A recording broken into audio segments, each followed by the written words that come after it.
볼 말씀, 우리 창세기 말씀 보겠습니다. 창세기 41장입니다.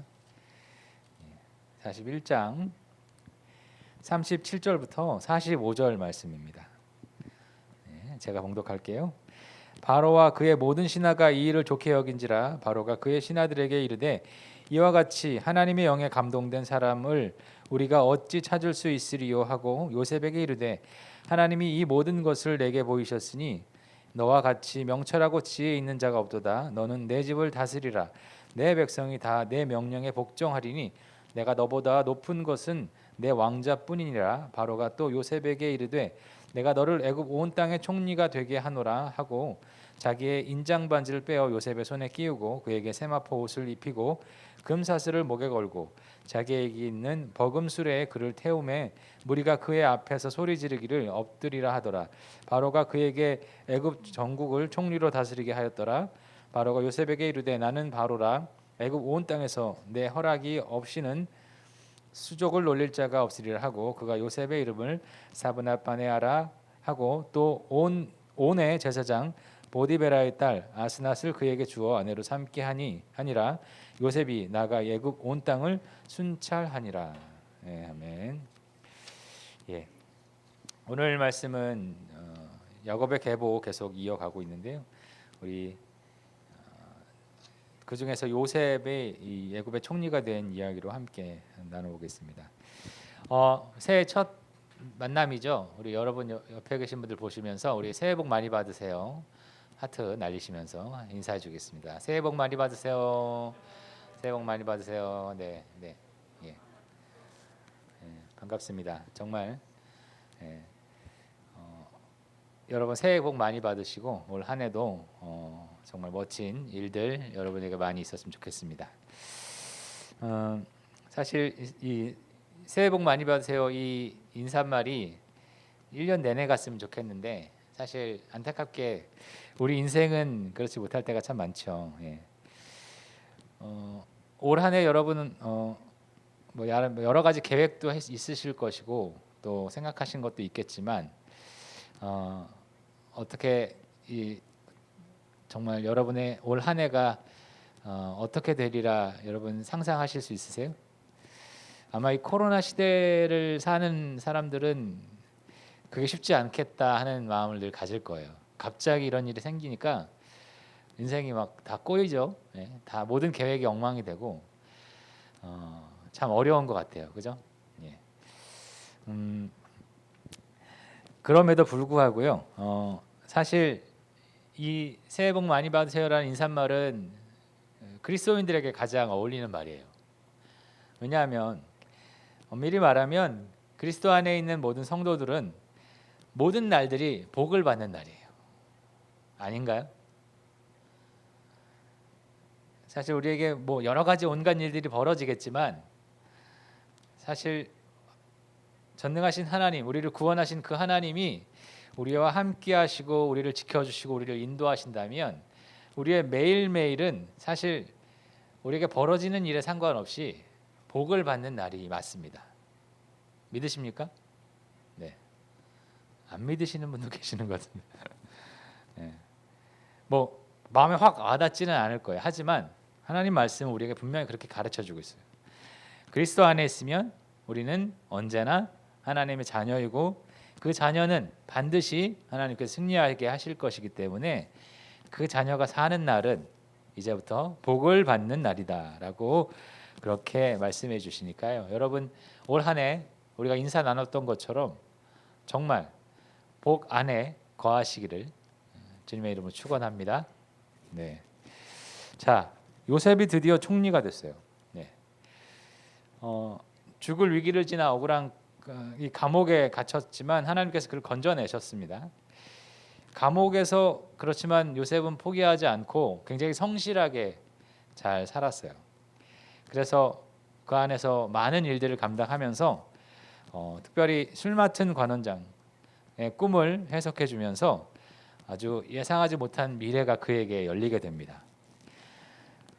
그 꿈을 해석해 주고 2년이란 시간을 기다리는 참 좀 어려운 시간들이 있었지만 그 시간을 기다렸다가 끝내는 바로의 꿈을 해석하는 그 놀라운 일을 통해서 이 총리에까지 이르게 되죠.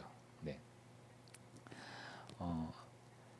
사실 쉽지 않은 길이었어요. 감옥에서의 2년, 뭐 물론 많은 이 감옥 일들을 도맡아 해서 좀 자유가 어느 정도는 있었겠지만 그래도 감옥에 안에 갇힌 신분이라 참 어려웠겠는데 하나님께서 은혜를 주셔서 그가 다 이겨내서 끝내 총리까지 올라갔습니다. 여기서 한 가지 우리가 좀 주의해야 할 것은 사실 요셉 이야기 또 성경에 보면 이 꿈에 관련된 이야기가 참 많은데 꿈과 꿈 해석에 대해서 사실 일반화하지 않았으면 좋겠어요, 여러분. 그래서 여러분이 어느 날 꿈을 꾸었는데 뭔가 아주 희한한 꿈, 뭔가 색다른 꿈, 내 일과 관련된 꿈인 것 같은 이런 꿈을 꿀 때가 있어요. 그죠? 예? 저 같은 경우는 꿈이 거의 생각이 안 나서 사실 꿈과 참 멀리 있는데 여러분 그런 분들 있어요. 꿈을 다 기억나고 그래서 꿈이 마치 내 미래나 내 앞날을 알려줄 것 같은. 근데 여러분 뭐 꿈 영역은 사실 신앙도 그렇고요, 과학자들도 그렇고 쉽게 이게 맞다, 이게 틀리다 이렇게 해석할 수 있는 영역이 아니면 여러분 아시죠? 꿈을 우선 꿈으로 받아들이세요. 꿈을 너무 민감하게 받아들이기 시작하면 사실 굉장히 어려워집니다. 성경 해석도 어려워지고요. 여러분 나중에 뭐가 어려워지냐면 잠자는 게 어려워져요. 또 이상한 꿈을 꿀까봐. 그죠? 만일 하나님께서 꿈으로 우리에게 각 사람에게 어떤 미래나 앞날을 알려주실 것 같았으면 모든 사람에게 그렇게 하셔야 맞죠. 근데 그렇게 안 하세요. 일반적이지 않습니다. 물론 정말 아주 정말 몇몇 특별한 상황에서는 꿈으로도 무언가 보여주시긴 해요. 그런데 여러분 그거 의지하지 마시고요. 또 그것을 너무 과대 해석하지 마세요. 자, 근데 왜 그럼 성경에서는 우리가 오해하게끔 왜 꿈에 대한 사건을 기록해 놓았을까요? 여러 가지 생각해 봤는데 가장 확실한 내용은 무엇이냐면 꿈에서 일어난 일은 사실 여러분 어떤 꿈을 계획하고 꾸시는 분 계십니까? 오늘 장르는 공상과학이야. 오늘 장르는 스릴러야. 뭐 이런 식으로 여러분 꿈을 어떤 계획을 해놓고 꿈 꾸시는 분 계세요? 없죠? 그냥 꿔지니까 보이는 거죠. 그래서 꿈의 영역은 하나님이 일하신다라는 어떤 하나의 의미를 간직하고 있어요. 하나님이 보여주시는 거예요. 그리고 하나님이 알려주시는 거예요. 그러니까 지금 요셉이나 바로나 모두가 이 술 맡은 관원장 모두가 다 지금 누구 손 안에 있다는 얘기입니까? 하나님의 손 안에 있다는 거예요. 하나님께서 꿈을 주셨고 그 꿈을 누구에게만 해석하게 해주셨고 또 그 꿈을 실제로 이루어 주시고 다 누구 손 안에 있어요? 하나님 손 안에 있다. 그걸 지금 성경 기자는 간접적으로 보여주시는 거예요. 하나님이 지금 이 일의 주인공이시다. 요셉이 주인공 같아 보여요. 하지만 요셉도 주인공이 아니고 바로도 아니고 또 그 연결다리 해줬던 술 맡은 관원장도 아니라 오직 하나님이 이 모든 사건의 주인공이시다. 이것을 말하고 있는 것입니다.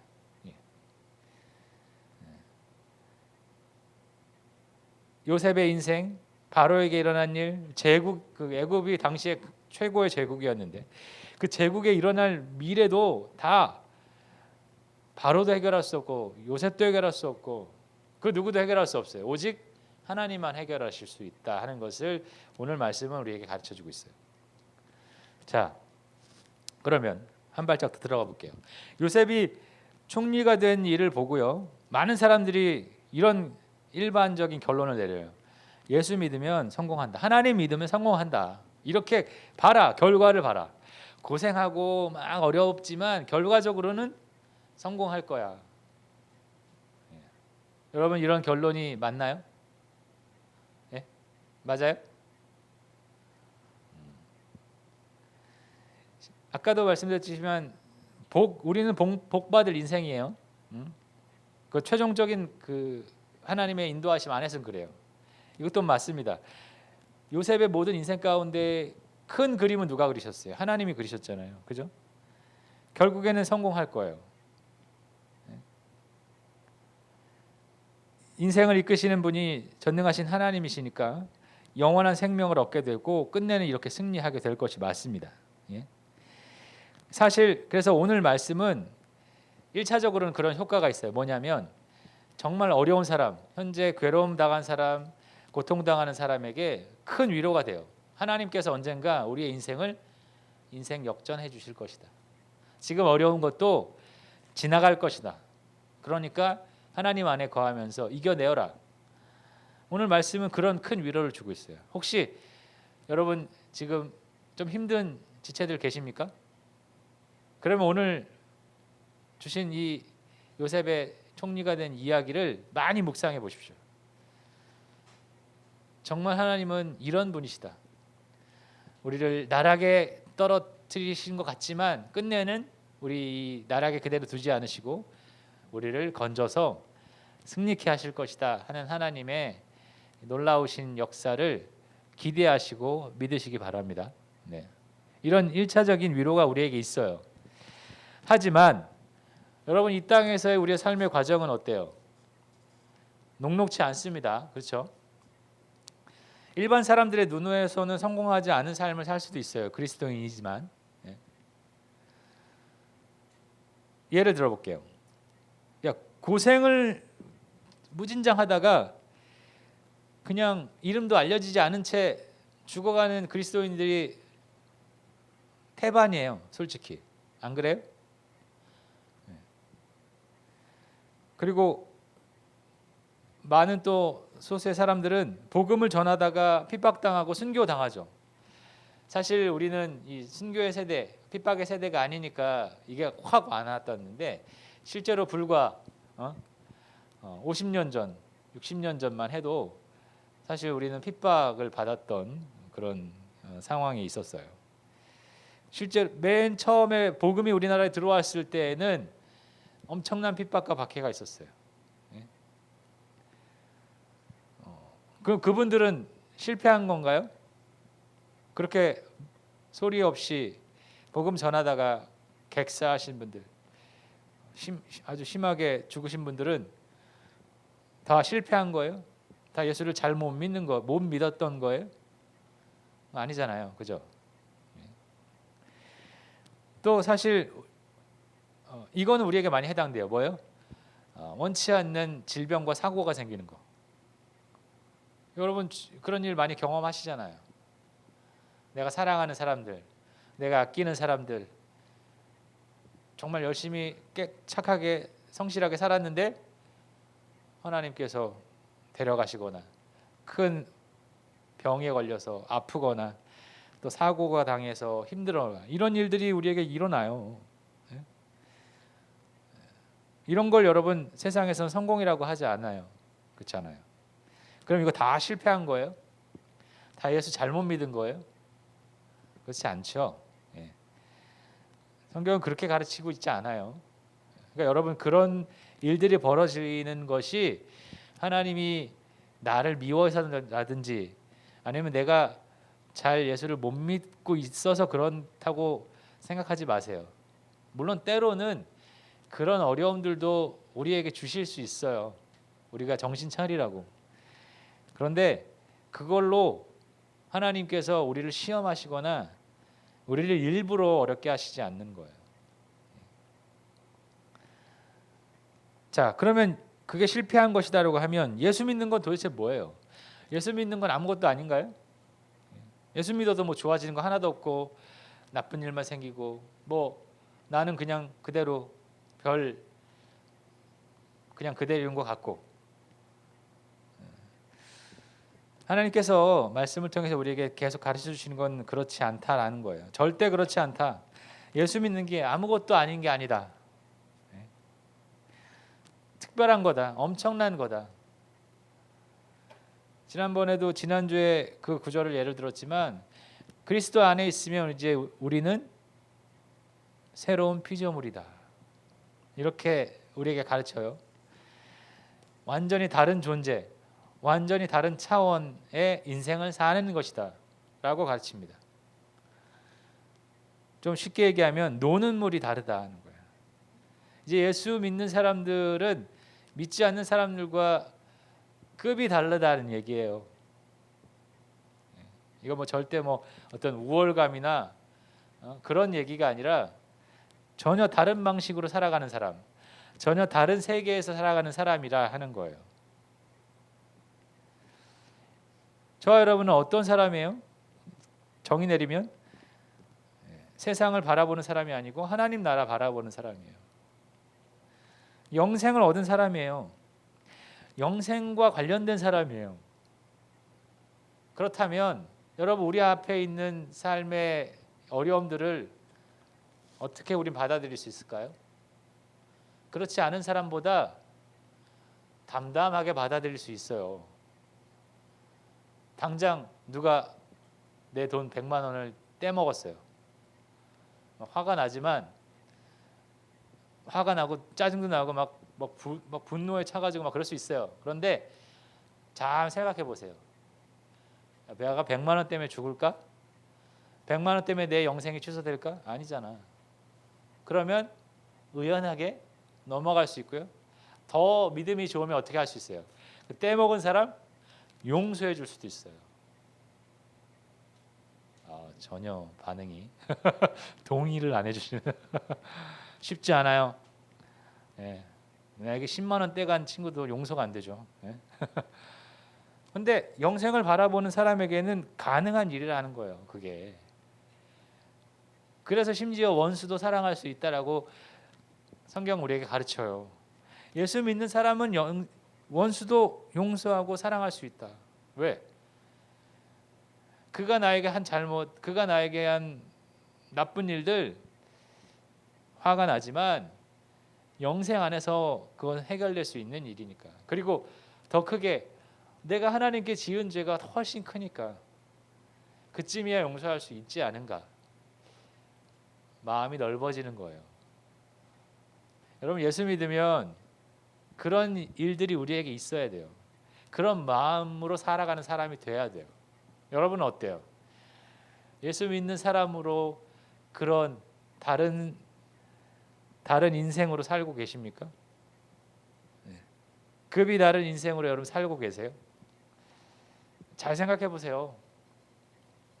이 땅에 미련이 없다면, 그리고 이 땅에서 가져갈 것이 없다면 여러분이 굉장히 자유하게 살 수 있습니다. 저 여러분이 그리스도 안에서 그런 자유함과 놀라운 급이 다른 인생으로 살아가기를 간절히 권합니다. 자, 요셉의 인생을 보면요. 그런데 위에 있기도 하고 아래에 있기도 하지만 그 모든 과정 가운데 어때요? 하나님의 손길이 느껴져요. 하나님이 함께 하고 계시구나. 요셉이 종으로 팔려갈 때도 하나님이 함께 하셨고요. 또 죽을 위기 가운데서도 하나님이 함께 하셨고요. 총리가 되려고 하는 그 상황에서도 하나님이 함께 하셨어요. 모든 일에 하나님이 함께 하셨다는 것을 알 수 있어요.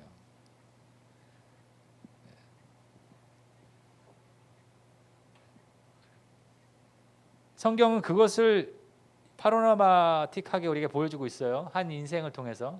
뭐 요셉뿐만 아니라 많은 성경의 인물을 통해서 입체적으로 그걸 보여주려고 해요. 그거 뭐냐면 모델이야. 지금 여기 있는 이 성경 인물은 하나님께서 모델로 보여주신 거야. 야, 이 인생을 봐라. 내가 어떻게 이 인생과 함께 하고 있는지를 너희가 잘 봐라. 근데 바로 그렇게 인도하시는 손길이 우리에게도 동일하게 적용된다는 거예요. 믿기지는 않겠지만 여러분의 삶에 하나님이 함께하고 계시고요. 인도하고 계신다 하는 거예요. 사실 근데 하나님이 하시는 일들을 우리는 실시간으로 딱 깨닫지 못하는 그런 단점은 있어요. 믿음이 약하기도 하고 또 우리의 이 마음이 다른 거에 뺏겨서 하나님이 지금 이렇게 일하셨는데 이걸 못 볼 때도 있어요. 하지만 여러분 인생이 길잖아요. 그 긴 시간 안에서 뒤를 돌이켜 보면 하나님의 손길을 우리는 깨달을 수 있어요. 분명히 여러분들도 그럴 때가 올 것입니다. 그러니까 지금 하나님이 나와 함께 하시지 않는 것 같다고 여러분 너무 좌절하지 마세요. 낙심하지 마세요. 함께 하고 계시니까. 다만 내가 지금 내 그릇 안에서 못 보는 뿐이야. 그러니까 여러분 지금 인내하면서 하나님 나와 함께 하신다는 것을 믿고 한 걸음 한 걸음 나아가십시오. 그러면 시간이 지나면 하나님이 이때 이렇게 나에게 일하셨구나. 이건 하나님께서 나에게 주신 길이구나. 이런 것을 확인할 수 있게 됩니다. 저도 지금 여러분 앞에 이렇게 말씀으로 전하고 있지만 제가 이 자리에 있을 줄 저는 꿈도 꾸지 못했습니다. 제가 어렸을 때 목사님이 우리 집에 신방 오시면 그 신방 대원들하고 예배 드리는 그 중간에 가운데 누워가지고 지랄을 떨었던 놈입니다.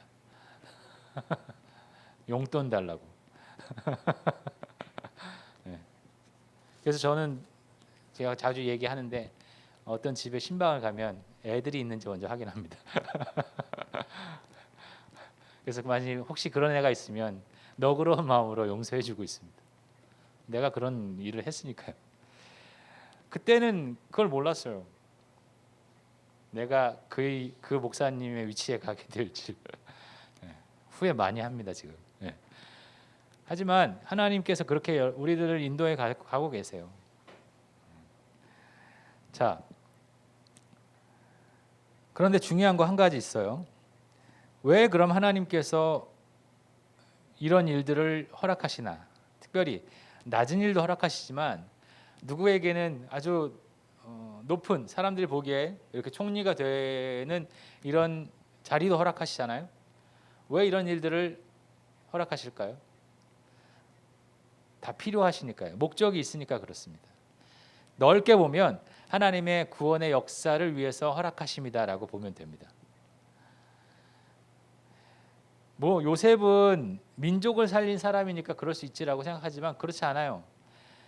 한 작은 개인에게도 똑같이 하나님은 그렇게 일하세요. 구원을 위해서. 여러분 개인의 구원을 위해서도 그렇게 하시지만 여러분을 통해서 그 누군가에게 복음을 전하고 하나님의 사랑과 생명을 전하는 일에 여러분을 사용하신다고요. 그래서 여러분 우리 관점이 그렇게 돼야 돼요. 내가 지금 이렇게 된 것은 내가 잘나서 내가 열심히 노력해서 이렇게 성공한 거야. 그렇게 생각하면 안 된다는 거예요. 하나님께서 모든 여건과 환경과 이 과정 가운데 우리를 그 자리에 가게 하셨고요. 그 자리에 가게 하신 것은 하나님 나라를 이루기 위한 목적이 있다는 거죠. 그 목적을 찾아야 돼요, 우리가.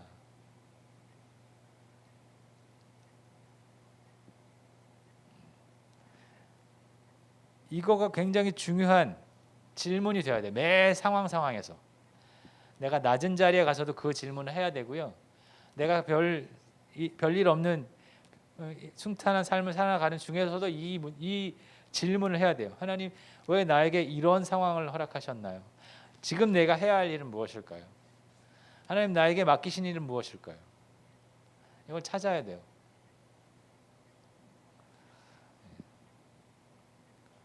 자, 말씀을 마무리하겠습니다.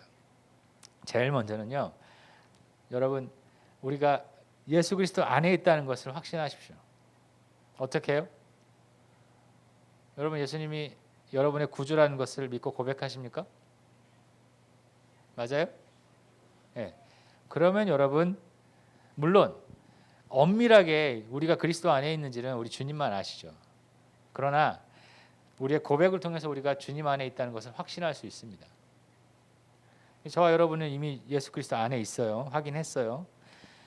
그러면 이제 내가 주를 위해서 어떻게 살아가야 할지를 물어야 합니다.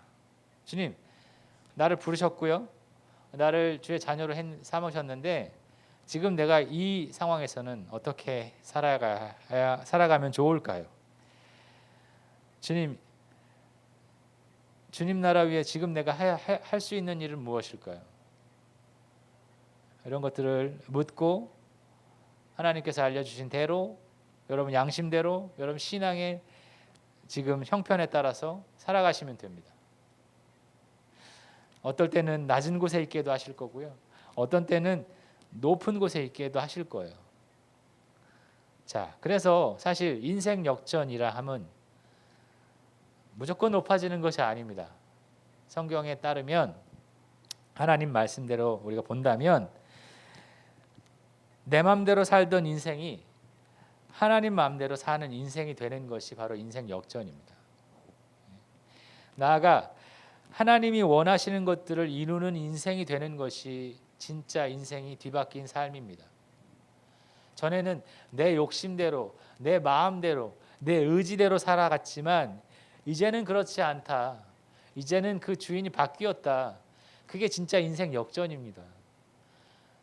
여러분 그 삶을 살려고 노력해야 돼요. 이게 사실 노력으로 되는 거 아니에요. 하나님께서 우리 그렇게 막 바꾸어 가실 거예요. 내가 얼만큼 내 인생을 움켜잡고 있는가 이걸 확인해 보세요. 아, 이만큼 내가 꽉 잡고 있었구나. 놓기 시작하면 그 놓은 만큼 하나님이 붙드실 겁니다. 놓는 연습, 내려놓는 연습 필요해요. 잊지 마시고 오늘 요셉의 이야기를 통해서 여러분 많이 위로도 받고요, 많이 도전도 받으십시오. 여러분 그냥 계속 밑바닥에 있게 안 하실 거예요.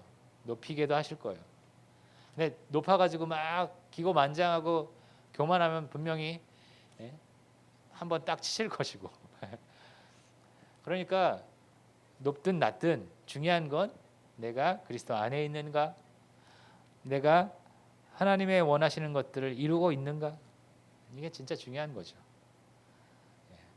2022년 여러분의 한 해가 인생 역전이 되는 귀한, 놀랍고 귀한 한 해가 되시기를 주님의 이름으로 축원합니다. 기도하겠습니다. 존귀하신 하나님 아버지 감사합니다. 우리의 인생이 우리의 손안에 있지 않고 우리 주 예수 그리스도의 손안에 있음을 고백합니다. 주님, 우리의 삶이 높고 낮음에 상관없이 오직 주 안에 있고 주님의 인도하심에 따라서 하나님 나라 바라보며 살아가기를 소망합니다. 주님, 인생 역전은 내 인생 내 맘대로 살아가는 것이 아니라 하나님의 뜻대로 하나님의 인도하심을 따라 하나님 기뻐하시는 것을 행하는 인생이 되는 것임을 고백합니다. 주님, 올 한 해를 주께 맡깁니다. 주께서 우리 삶의 주인이 되어 주시고 우리를 이끌어 주시옵소서. 특별히 우리 귀한 청년부 함께하여 주셔서 하나님의 놀랍고 크신 은혜로 붙드셔서 진정 다시금 회복되고 믿음 안에서 성장하는 귀한 우리 한 해가 될 수 있도록 우리 청년부를 붙드시고 이끌어 주시옵소서. 감사드리고 예수님의 이름으로 기도드립니다. 아멘.